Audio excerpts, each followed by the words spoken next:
All right, this is 7. So it said to find the value of x. This is your exterior angle, okay? So this is big arc minus little arc divided by 2 equals the outside. And usually they give you 2 of those 3. The only time where they only have to give you, or sorry, they are giving you 2, but there's a variable there too. The only time that they can leave part of it out is a scenario like this where they're both tangents. When they're both tangents, the big arc and the little arc are the full circle, so it adds up to 360. So that red arc or the little arc that you're missing would be 360 minus the part that they give you, which is that 17x. So then I would do 17x minus 300 minus 17x divided by 2 equals 75. The minus gets distributed to both, so 17x minus 360 plus 17x over 2 would equal 75. 34x minus 360 over 2 equals 75. And then you can either, because these are both divisible by 2, you could either make that 17 and 180 and work from there. Or you could have multiplied 2 to both sides and set it equal to 150. They would have both given you the same answer. So add the 180 and 255. And then divide. What? It would be like what? Correct. Like most of these, once you do the big minus little, gave you your algebraic equation. You're welcome. Sounds like a beginner question. All right, 4 is your floating angle. So when it's inside the circle like that, we shorthand call it like the floating angle. But it is the angle formed by 2 chords, and to find those angles, we add the 2 and divide by 2. But that would be to get these angles here. So you have kind of 2 choices. You can either find those angles and then subtract them from 180 to get what x is, or I could say that this would be 180 minus x because these are a linear pair. And you could do that on either side.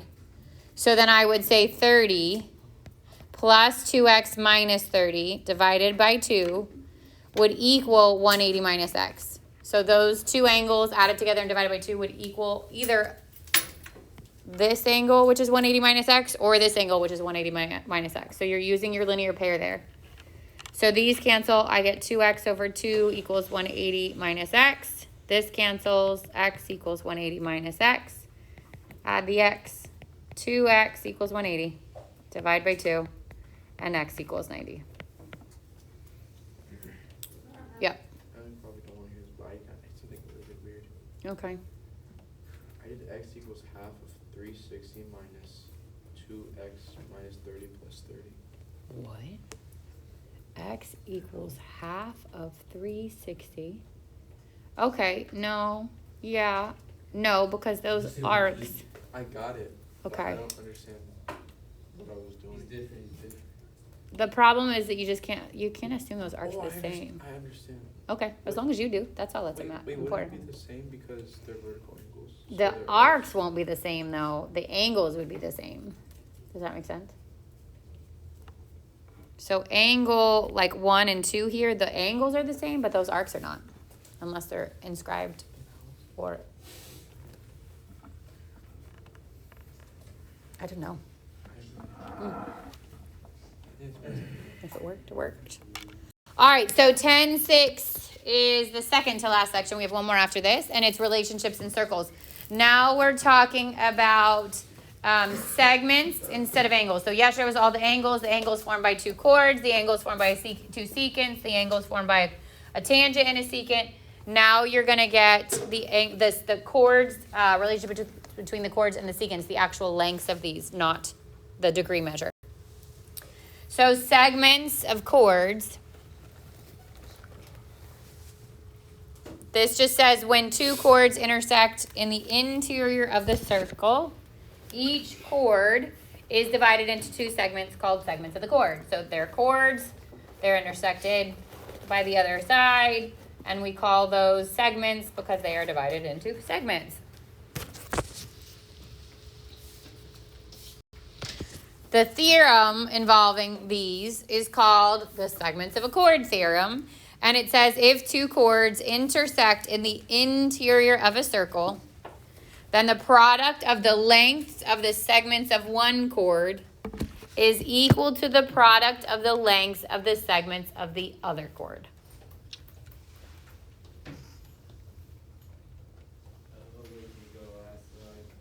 So when those two chords intersect and they cut into two parts each, the product of each along the same chord equals the product of the others on the same chord. So you match them with whichever one is on the same chord, not opposite. So I would say, like, if this was A and this is B and this is X and this is Y, that A times B equals X times Y. And usually you will be given 3 of those parts, and then you would multiply it out, solve, and you'll get the missing part. So usually you're given 3 of those 4 parts. So 2 chords is the first theorem, segments of chords theorem. Then we get into a secant segment. So those were chords, these are secant segment. A secant segment is a segment that that contains a chord of a circle, and it has exactly one endpoint outside the circle. If part of the secant segment, or the part of the secant segment that is outside the circle, is called the external segment.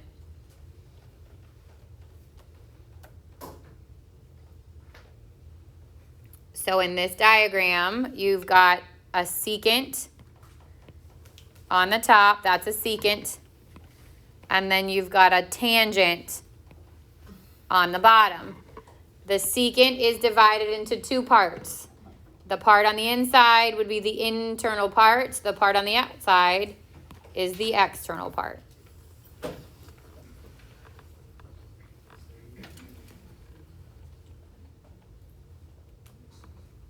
So for right now, we're just learning some vocab because then it's going to get put inside the theorem. The tangent segment is the segment that is tangent to the circle at one endpoint. So this bottom part is called a tangent segment. It's tangent to the circle and it stops. It's an actual segment instead of a line.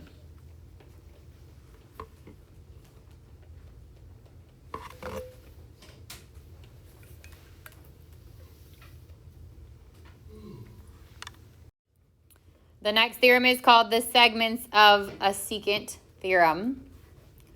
And it says if 2 secant segments share the same endpoint outside the circle, then the product of the lengths of one secant segment and its external segment equals the product of the length of the other secant segment and its external segment. In short, we use this: whole times external equals whole times external.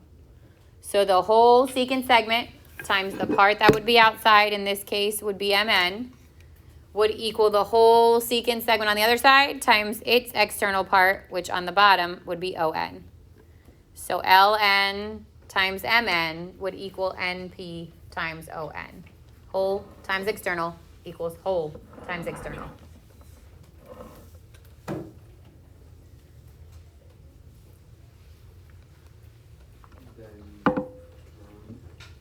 So first theorem is the chord, second is 2 secants.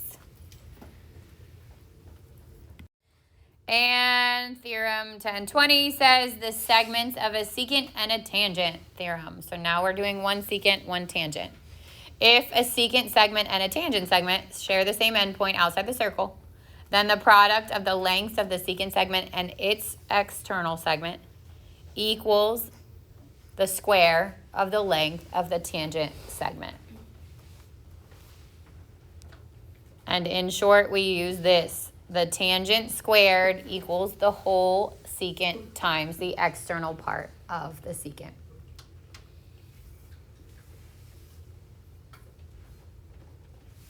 So in this diagram, the tangent, which is ML, would be squared, and it would be set equal to the whole secant, which is JL, times the external part, which is KL.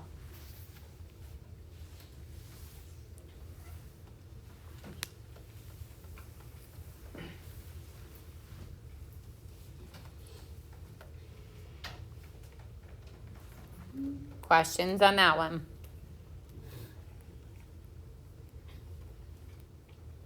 All right, now we apply them all. So the first thing you want to look at is obviously what kind of segments am I looking at? For A, these are 2 chords, so it's the products of along each chord. Go ahead, walk me through it.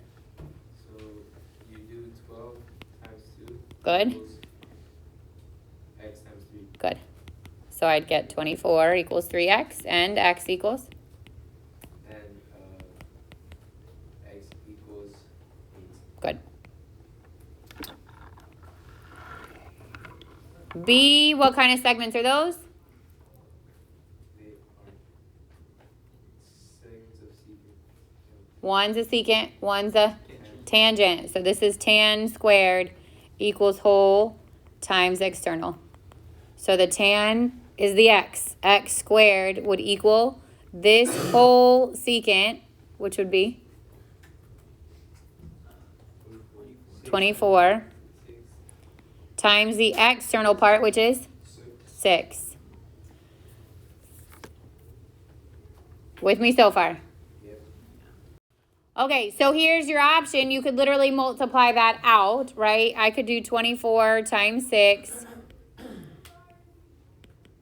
Wait, what else could you do? I'm going to show you in a second. And I get 144, and then I would square root 144, and you get 12. Okay?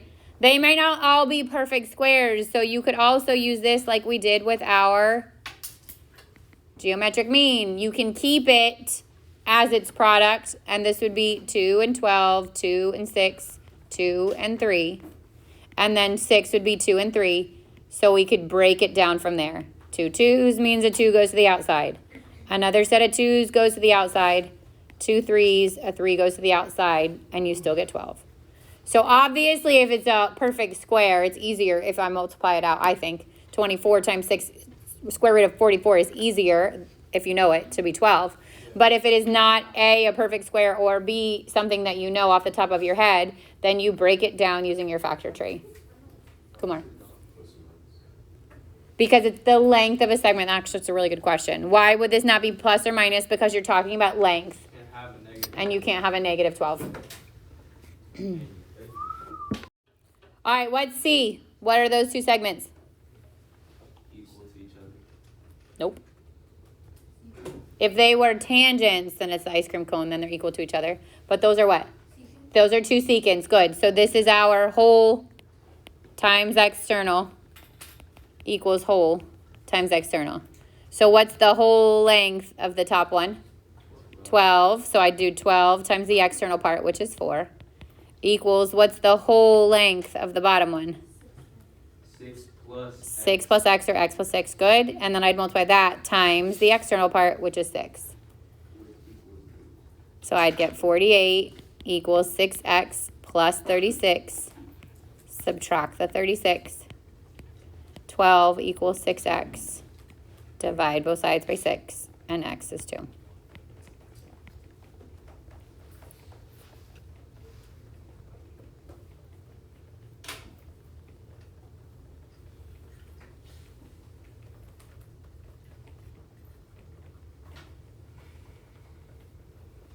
Questions on that one?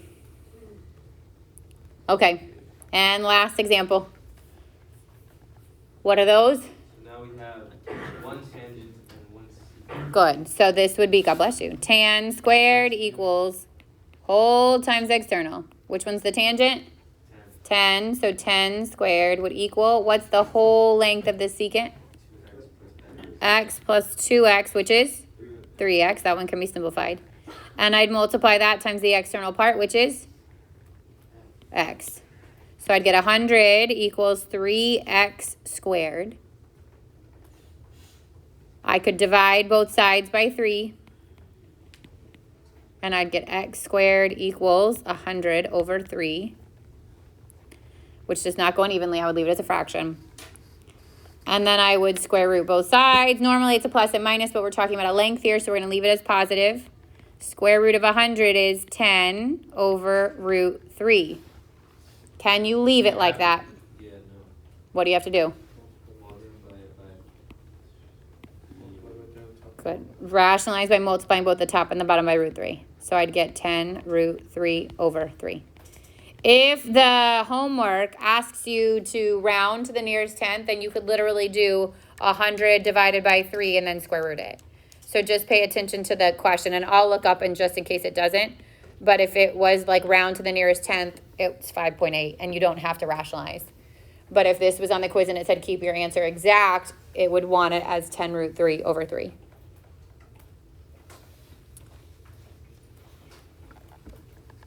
Questions? Relatively easy stuff, yes?